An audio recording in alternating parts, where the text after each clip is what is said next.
Hey y'all, today we are talking about data displays, some of the charts and graphs that we've already talked about, but also data displayed in tables. And we are going to be talking about how to describe that data, things to notice about the data, so on and so forth.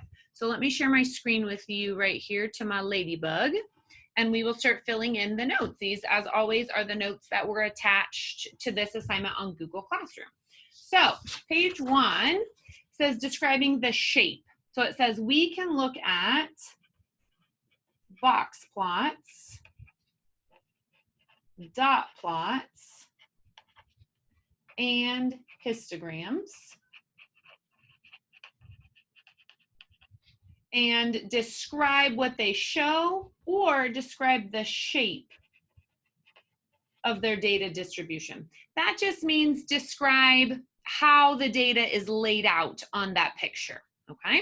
We are going to use the following terms for dot plots and histograms. We will come back to box plots in just a minute.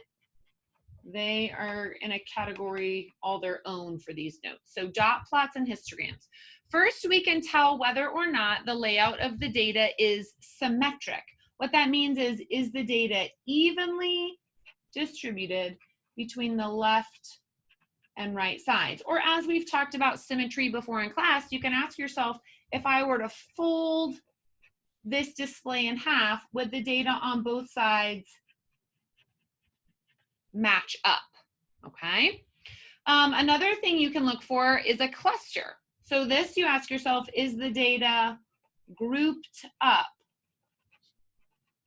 anywhere? Okay. The way that I think about this one is I think about a cluster of grapes.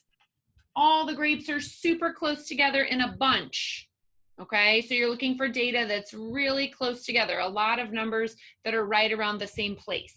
Okay, you can also look for gaps. These are places on the display where there are no data values. Now, it's important to understand gaps do not occur on the ends of displays. Maybe on a number line, there's some numbers on either end that just weren't used. They were extra. Those would not be gaps, okay? Gaps are between data values. So that would be like on a box plot if there was data at 2 and 3 and then nothing at 4 and then data at 5, 6, so on and so forth. There would be a gap at 4, okay? But if the data starts at 2 and you have a 1 over here that isn't used, that's a gap. He's just a number on the outside of your data, okay? The other thing you can look for is a peak. This is where you have the most data. So on a dot plot, it would be the tallest line of dots, and on a histogram, it would be the highest bar. So let's kind of put these terms into practice here with this example. Here's a histogram. It shows solar eclipses from 2001 to 2010, and this is the number of minutes and seconds that the eclipse lasted. Well, if we look at this, we can see it is not symmetric. If I were to fold this histogram in half, the two sides would not match up, okay? Most of the data is clustered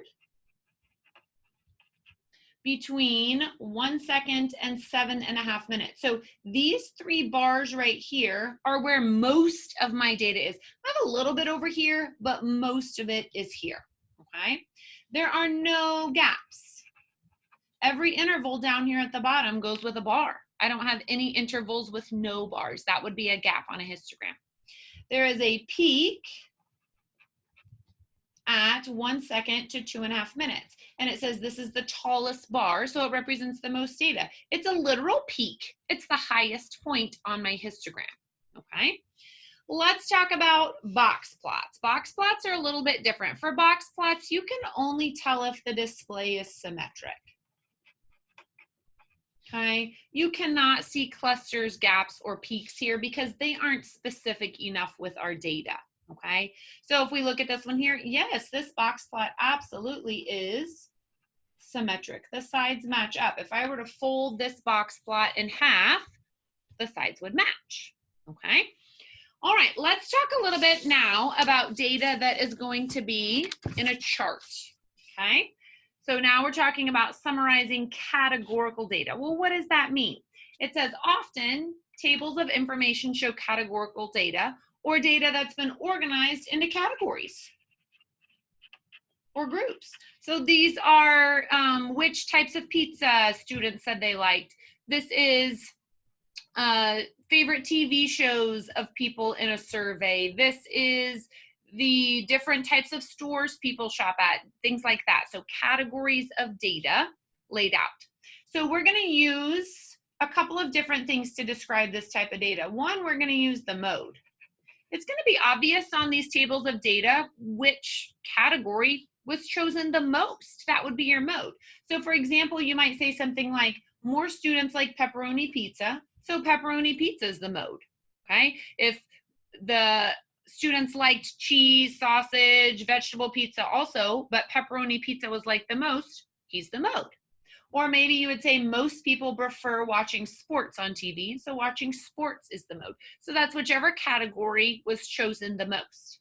Now you also are going to compare the data to one another.